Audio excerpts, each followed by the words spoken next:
Welcome to Private Asset Management's Week in Review. Today is Friday morning, October 7th. I'm Dillon Hakes. I'm joined again by our Chief Investment Officer, David Allen. David, it's been a bit of a volatile week again. We started the week off with a pretty stratospheric rise in equity markets. Things have sold off the last couple of days.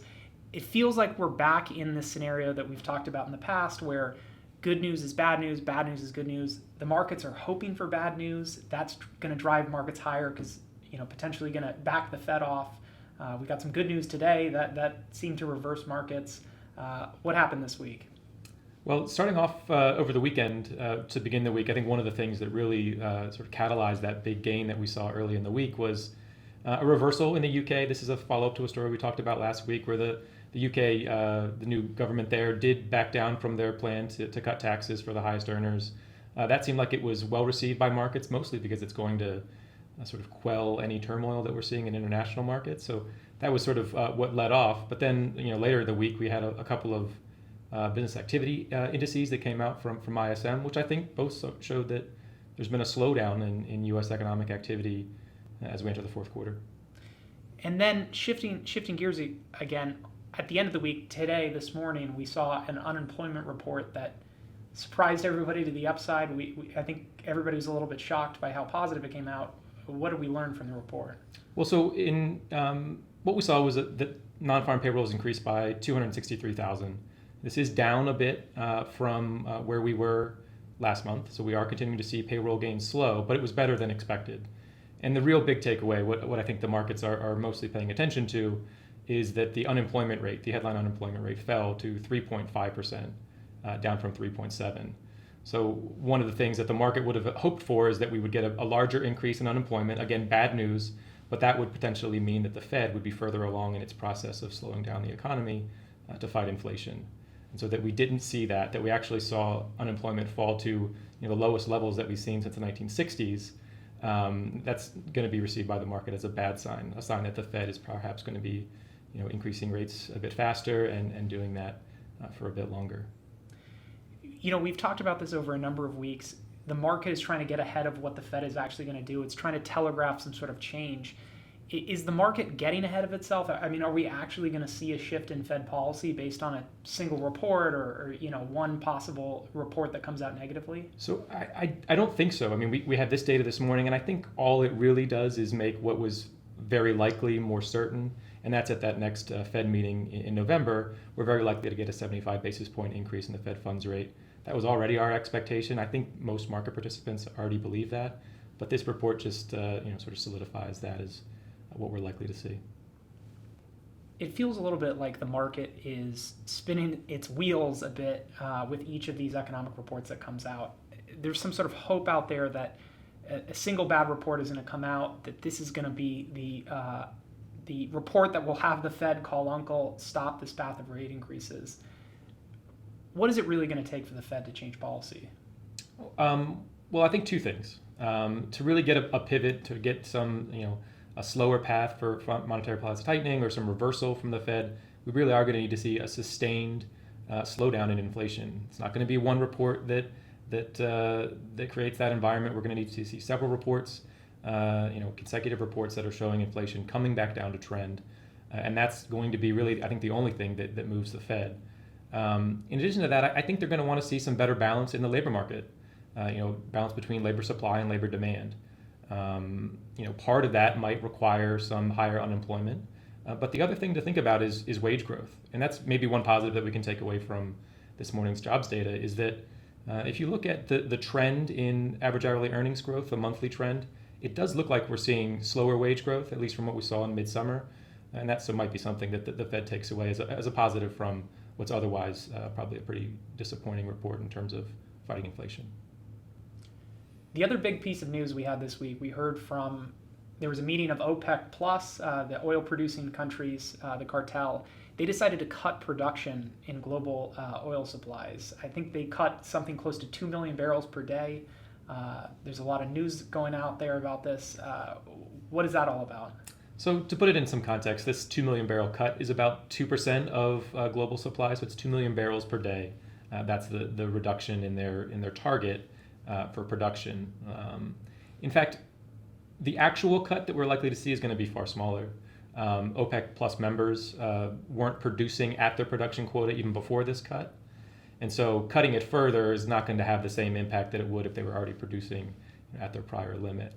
So the actual cut itself, there's some estimates for how much production we're actually going to see taken off of global markets. It's probably somewhere between 600,000 barrels per day and about 1 million barrels per day. So much smaller than the announced 2 million barrel cut.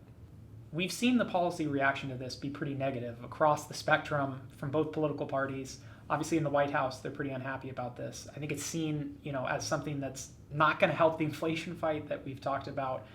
We've seen gas prices, which had been coming down for some time, actually increase with the announcement. What are we likely to see, and what have we seen from a policy response? So the real concrete proposal that we've seen so far came with the announced 10 million barrel release from the Strategic Petroleum Reserve here in the U.S. That's the SPR. That's what it's called. While that is certainly going to increase some supply for a short period of time, that's not going to have a material impact on U.S. domestic supply or energy prices, gasoline prices, and that sort of thing. There's also been, obviously some perhaps proposed political solutions. Not sure if any of those have actually come to fruition. And again, also we've seen renewed calls for greater domestic energy production. We want U.S. energy companies to produce more, but they really are not being incentivized right now to do so. Their investors are requiring them to provide some large shareholder returns. That's really been the focus in that industry. And until there's some change in the operating environment for U.S. energy companies, whether or not that comes from a regulatory perspective or from the investor side, we're unlikely to see a significant increase in production from U.S. energy companies until one of those comes to pass. The last piece of interesting news we had this week was a little bit on the lighter side. We heard from the court battle between Twitter and Elon Musk. Elon Musk earlier this summer had launched a bid to buy Twitter, which had been accepted. He then had reversed course, decided to launch a prolonged court battle to try to get out of the deal. Didn't seem to be going too well. He has now announced that he is willing to accept the original terms of the deal. I think this looks quite embarrassing for Elon Musk. He didn't even get any sort of discount on the deal. What are your thoughts on what we heard out of that news story? Well, I largely agree with you. It's not a great look for Elon. Obviously, the court process wasn't going well. It was likely to not end in his favor and likely be fairly expensive. So, he has agreed to buy Twitter at the original asking price. One of the things I think is maybe interesting is in the process of making this announcement, he alluded to the fact that he intends to develop Twitter into a super app, which is something that exists largely in the Asian market. WeChat is a version of this. A super app is basically a second internet where users are able to interact with businesses, carry out transactions, as well as do all of their messaging and really interact with the online world in almost a universal way. And so that idea that Elon intends to develop Twitter into this sort of experience for the U.S. market or internationally is fairly interesting and something that I think is going to bear watching over the medium term to see if he actually is successful in doing so. I think it will be interesting. David, what do we have on the agenda for next week? So it's a fairly busy week on the economic side. We obviously have retail sales coming out midweek, and at the end of the week we'll get our first look at consumer sentiment for the month of October.